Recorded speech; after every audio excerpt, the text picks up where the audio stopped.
ఇంకొకటి ఇప్పుడు ఇండియా పాకిస్తాన్ యుద్ధం జరుగుతుందా అన్న ఒక ఇది కనబడుతున్నది సార్. దీని మీద మీ ఒపీనియన్ ఏంది? ఏం జరుగుతున్నట్టు? జరిగిన ఘటన అయితే చాలా దారుణము.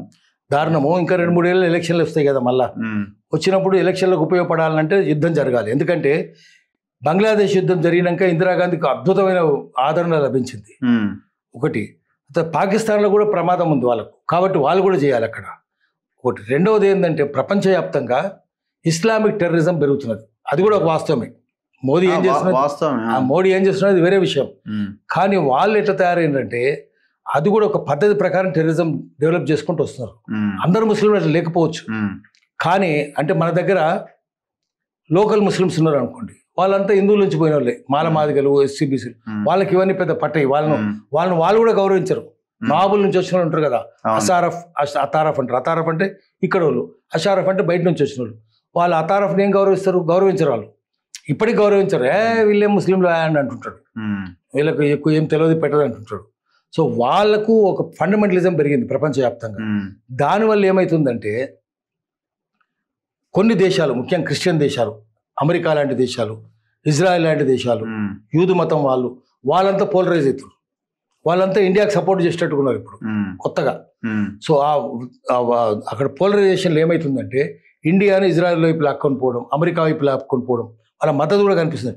ట్రంప్ మనం పిలిచినప్పుడు మోదీకి అనుకూలంగా ఎందుకున్నాడంటే ఈయనతో అవసరం ఉంది ప్రపంచవ్యాప్తంగా. సో అందుకని అట్లా అనుకూలంగా ఉంటున్నాడు.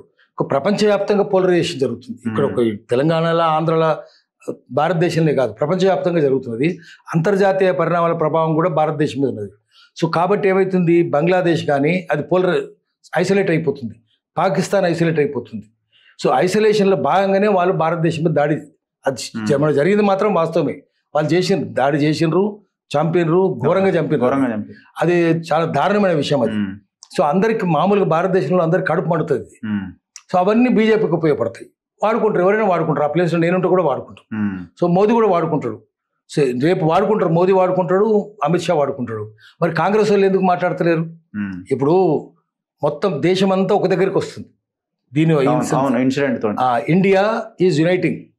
ఇండియా INDIA అంటే అది కూటమి, కాంగ్రెస్ కూటమిని ఇండియా అంటున్నారు కదా, అది డివైడ్ అవుతుంది, విడిపోతుంది. వాడు ఇటు మాట్లాడుతున్నాడు, అటు మాట్లాడుతుండు, ఇంకోటి మాట్లాడుతున్నాడు, అందరు తప్పాడు. సో దానికని ఏంటంటే అఖిలేష్ కూడా ఇంకో రకంగా మాట్లాడుతున్నాడు. అందుకని ఏంటంటే ఆ ఇండియా వాళ్ళు కూడా సోయిలో పడాలి, ఏం చేయాలో ఆలోచించాలి. కేసీఆర్ జాగ్రత్తగా ఉంటున్నాడు, అటు ఇటు మాట్లాడుకుంటుంటుడు. రేవంత్ రెడ్డి ఖండించిండు, సంతాపం చెప్పిండు, ఇవన్నీ చెప్పిండు. కానీ నీ పైన ఢిల్లీలో వాళ్ళు ఏం చేస్తున్నారు? వాళ్ళు లేరు కదా, వీళ్ళతో లేరు కదా. అందుకని ఏంటంటే ఇట్లా ఆపద వచ్చినప్పుడు అంతా ఏకం కావాలి. ఆఖరికి కాంగ్రెస్ తెలంగాణ ప్రజాసమితి పేరు మీద గెలిచిన వాళ్ళు కూడా బంగ్లాదేశ్ యుద్ధం జరిగినప్పుడు 71లో యుద్ధం జరిగితే 72లో యుద్ధం జరిగినప్పుడు 71లో గెలిచిన వాళ్ళు కూడా కాంగ్రెస్ సపోర్ట్ చేశారు. ఇందిరాగాంధీని వ్యతిరేకించిన వాళ్ళు కూడా వెంకటస్వామి కావచ్చు, ఎస్బి గిరి కావచ్చు, వీళ్ళందరూ పోయి, మల్లికార్జున వీళ్ళందరూ పోయి దేశమంతా యునైటెడ్గా ఉండాలి, మేము మీకు మద్దతు ఇస్తున్నాం అమ్మా అని చెప్పారు. అయితే మా పార్టీలు కలుగుమన్నది, కలిసి మెర్జ్ అయ్యారు. వాళ్ళు చెన్నారెడ్డి కూడా మెర్జ్ చేసిండు, దాన్ని ఒప్పుకున్నాడు. సో దేశమంతా యునైట్ కావాలి కదా. ఇప్పుడు మీరు అన్నారు ఇంతకుముందు ఇస్లామిక్ టెర్రరిజం అన్నది బాగా పెరిగిపోతున్న సందర్భం కనిపిస్తున్నది. ఇప్పుడు మనకు 2 పార్ట్స్గా డివైడ్ అయిపోతుంది సమాజం అంతా. ఇప్పుడు మనం ఒక స్టేట్మెంట్ ఒక వైపు నుంచి ఇస్తే ఇంకొక వాళ్ళు మీద పడిపోతున్న సందర్భం కనిపిస్తున్నది. మీరు ఒకసారి చూడండి, ఇవాళ పాకిస్తాన్ ఇండియా మ్యాచ్ జరిగితే మన దగ్గర కూడా ఉన్నారు పాకిస్తాన్ గెలవాలి అనుకునేవాళ్ళు. మనం చూస్తే కొన్ని వాటి దగ్గర ముస్లిమ్స్ కమ్యూనిటీ ఎక్కువగా, లేకపోతే వాళ్ళ డామినేషన్ ఎక్కువగా ఉన్న దగ్గర బాగా సఫర్ అవుతున్న ఇటు వర్గం వాళ్ళు కూడా చాలా మంది ఉన్నారు. ఇట్లాంటి ఇది కూడా వీళ్ళలో ఈ రకమైన భావన రావడానికి కారణం అవుతున్నదా? అంటే ఏం చేస్తారంటే ఫండమెంటలిజం రెచ్చగొడుతున్నారు. అది ఫండమెంటలిజం మంచిది కాదు, వాళ్ళకు కూడా, వాళ్ళకే మంచిది, ఎవరికి మంచిది కాదు, వాళ్ళకి మంచిది. అటు వాళ్ళ దగ్గర రెచ్చగొడితే వాళ్ళకి తెలియని విషయం ఏంటంటే ఇటు మెజారిటీ ప్రజల్లో కూడా ఫండమెంటలిజం పెరుగుతుంది.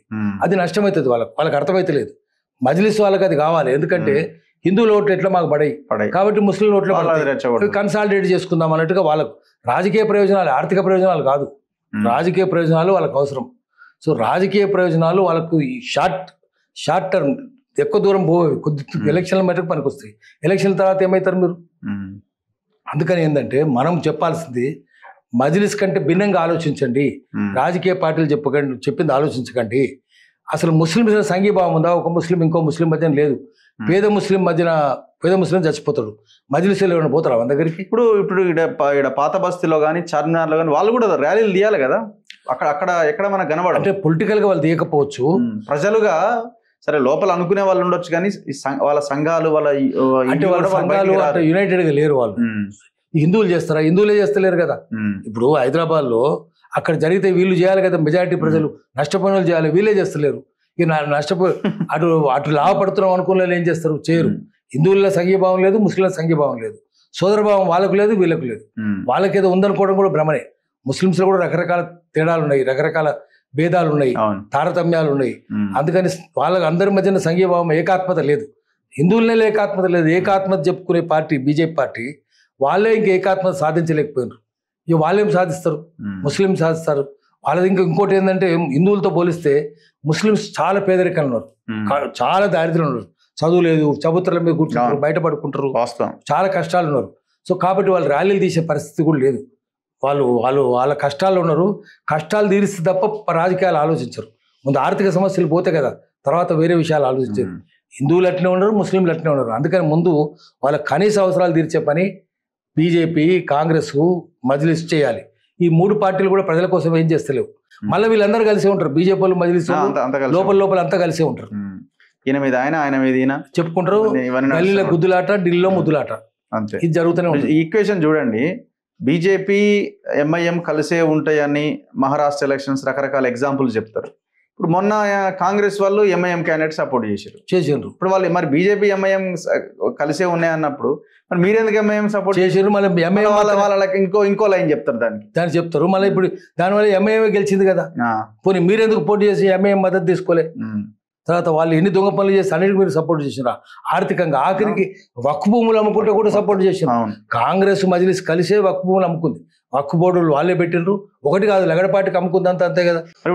బీజేపీ కూడా ఇప్పుడు వక్ఫ్ సవరణ చట్టం అని తెచ్చింది. మరి వీళ్ళు కబ్జాలు చేసిన భూముల మీద ఏమన్నా మాట్లాడలేదు. తర్వాత లగడపాటికి అవన్నీ వక్ఫ్ భూములే ఇచ్చేసారు కదా. హుసేన్ షా వాళ్ళు దర్గా భూములు ఇచ్చినప్పుడు పైసలు తీసుకున్నారు వాళ్ళందరూ. మజ్లిస్ వాళ్ళు తీసుకున్నారు, వక్ఫ్ బోర్డు వాళ్ళు తీసుకున్నారు, వీళ్ళందరూ తీసుకున్నారు. మరి దర్గా భూములు కాపాడినప్పుడు ఇది తప్పని చెప్పి బీజేపీ అనాలి కదా. అనదు. ఎందుకంటే అందరు కలిసి ఉంటారు, అందరికి డబ్బులు ముడతాయి. రాజకీయ పార్టీలు అందరికి డబ్బులు ముడతాయి. ఇంటర్నల్గా అందరికి టేబుల్ కింద నుంచి డబ్బులు అంతనే ఉంటాయి. అందుకని జనాన్ని చుట్లు ముడేసి వాళ్ళు తన్నుకుంటుంటే వీళ్ళు లాభపడతారు. హిందువులు, ముస్లిం తన్నుకుంటుంటే వీళ్ళకి లాభం, వాళ్ళకి లాభం.